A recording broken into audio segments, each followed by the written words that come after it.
आज गटनेता करताना भारतीय जनता पार्टीने अहिल्यानगर म्हणून ही पहिली वेळ आहे की एका धनगर समाजाच्या व्यक्तीला आपण गटनेता केलं. काही जरी उमेदवार कोणी जरी असला, तो कोणत्याही पक्षाचा असला, तरी मला असं वाटतं की त्याच्यावर फार जास्त गांभीर्य शहरामध्ये घेतलं जाणार नाही. लोकांना विकास पाहिजे, ते आम्ही दोघं मिळून करून दाखवू.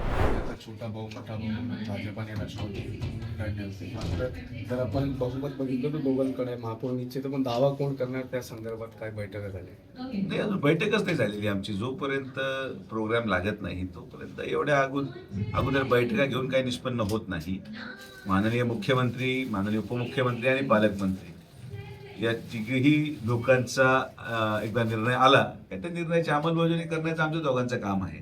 शेवटी आम्ही जरी चेहरे असलो तरी आमचे नेते हे आमचे प्रमुख आहेत आणि त्यामुळे फडणवीस साहेब, अजितदादा पवार साहेब आणि पालकमंत्री विखे पाटील साहेब हे तिघं बसून मुंबईच्या स्तरावर हा निर्णय होईल आणि मुंबईच्या स्तरावर हा निर्णय झाल्यावर तो आम्हाला कळवला जाईल आणि मग आम्ही तुम्हाला कळवू.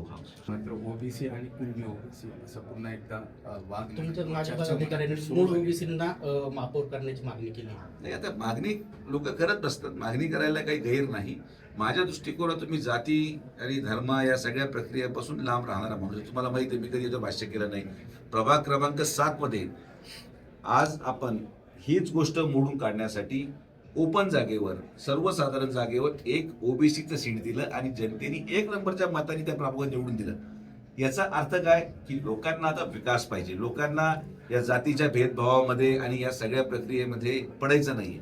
आणि त्यामुळं एखाद्याने मागणी केली असेल तर ते विचार, त्या मागणीचं निश्चित करू. पण आम्ही देखील सगळ्यांचा सन्मान करून आम्ही पुढे चालतोय.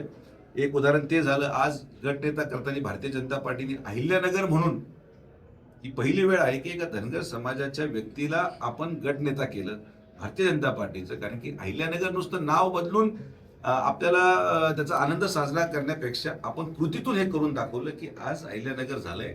महानगरपालिका अहिल्यानगरची पहिल्यांदी बसते. त्यामुळे भारतीय जनता पार्टीचा गटनेता हा धनगर समाजाचा भाव हे आम्ही करून दाखवलंय. त्यामुळे फार जास्त जाती आणि या विवादामध्ये न जाता मला असं वाटतं की सगळे एक समान आहेत. आणि जर एखाद्याकडं ओबीसी दाखला असेल, बरोबर, तर ते शासनाने दिलेलं आहे. म्हणजे याचा अर्थ या वादामध्ये न पडता आपण अहिल्यानगर शहराच्या विकासावर चर्चा केली पाहिजे. जनतेने फुल मॅन्डेट राष्ट्रवादी काँग्रेस, भारतीय जनता पार्टीला दिलेला आहे. लवकरच महापौर आणि उपमहापौरची निवड जाहीर होईल. आणि काही जरी उमेदवार कोणी जरी असला, तो कोणत्याही पक्षाचा असला, तरी मला असं वाटतं की त्याच्यावर फार जास्त गांभीर्य शहरामध्ये घेतलं जाणार नाही. लोकांना विकास पाहिजे, ते आम्ही दोघं मिळून करून दाखवू.